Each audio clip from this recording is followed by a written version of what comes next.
when some of these fossils are being dated, they are being dated to millions of years ago. 40 dating systems. Carbon dating. You can't use carbon dating, C14 dating to date items that have been dead for millions of years. So long as we're concerned, Okay, guys. we are going to be looking at one of the most debated questions in Earth's history ever, and also we are going to be looking at a very mind-boggling question that has been going on in the minds of a lot of people for quite a number of years now. Okay, so the question is, number one, do human beings evolve? Do we come from apes? Is the Earth 14 billion years old?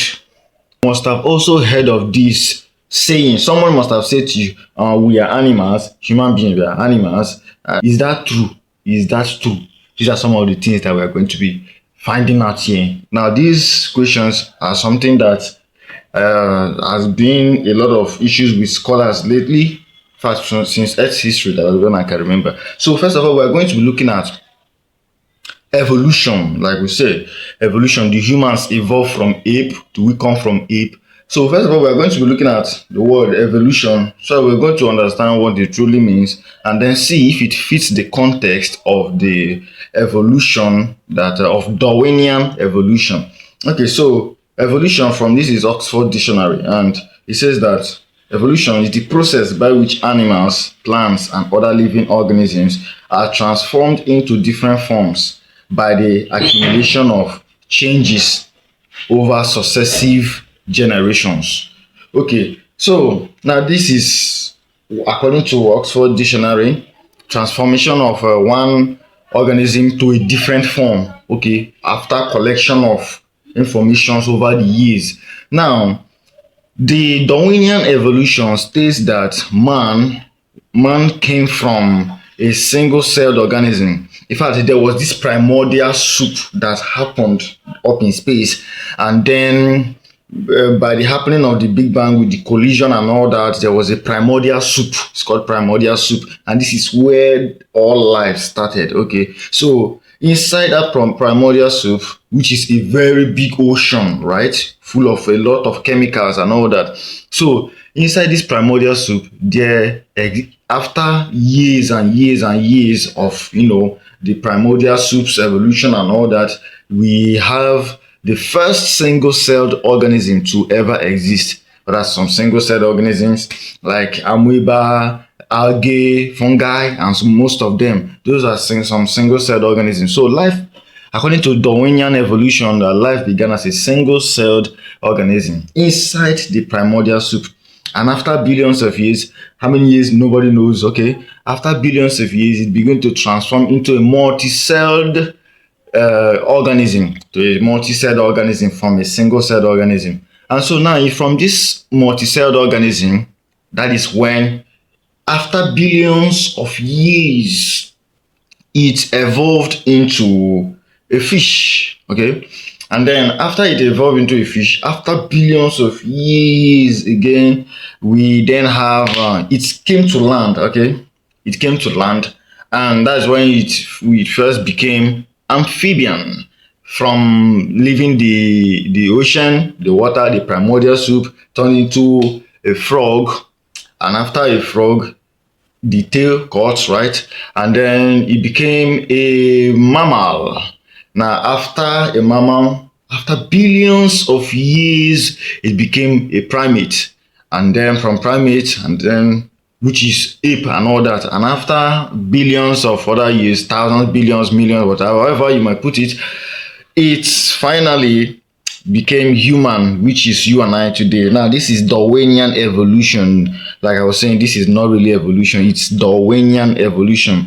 Because from what we could see from the Oxford Dictionary meaning of evolution is organisms turning into different forms, the same forms of the existing organism. It was never from one the organism to a different species altogether. That is not what we understand by evolution. Evolution happens, yes, over the years, and little by little people begin to evolve, what is the evolution, adapting to the environment and certain things like that.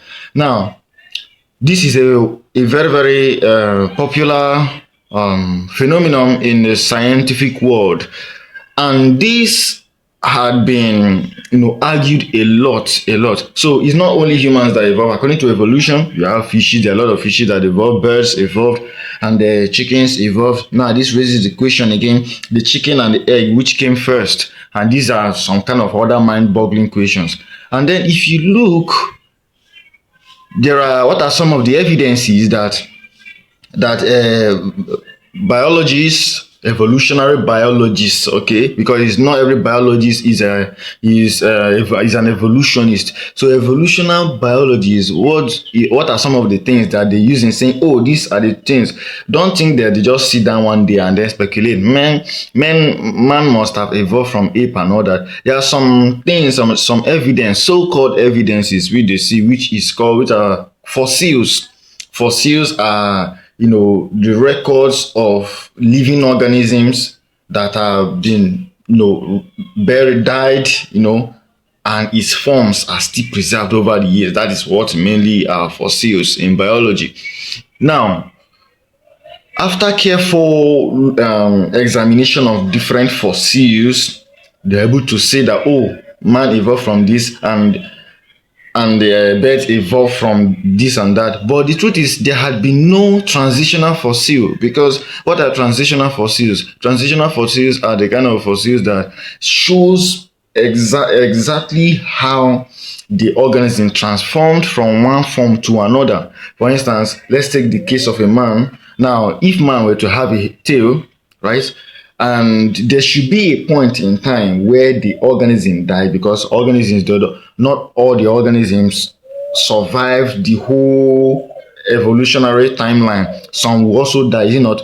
No organism can last billions of years, is it not? So there must be some who would have died in the process of evolving, which means there would have been a fossil, a transitional fossil, showing when man eventually turned from let's not start from single-celled organism. Let's start from the fish, right? Fish turning into a tadpole. I mean, a frog, and from a frog turning into a mammal. No, there should be that evolutionary fossil, because for something to change it to a different organism, there has to be physical signs, clear physical signs. For instance, if I have, let's say I have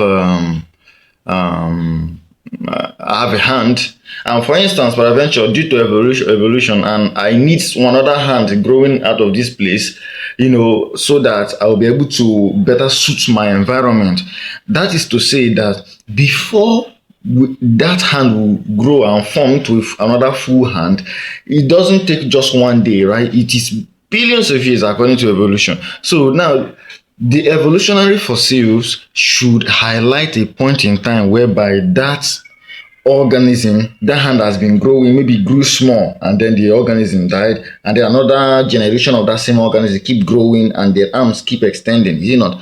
Now, after billions of years, it could have fully formed, but there's nothing like that. There is no evolutionary fossil. Now, we have not even looking at this in a Bible base. We are still considering it scientifically, So now let us try to look it into the Bible, how this fits into the Bible. So if you're looking at it from Bible perspective, you will see that the earth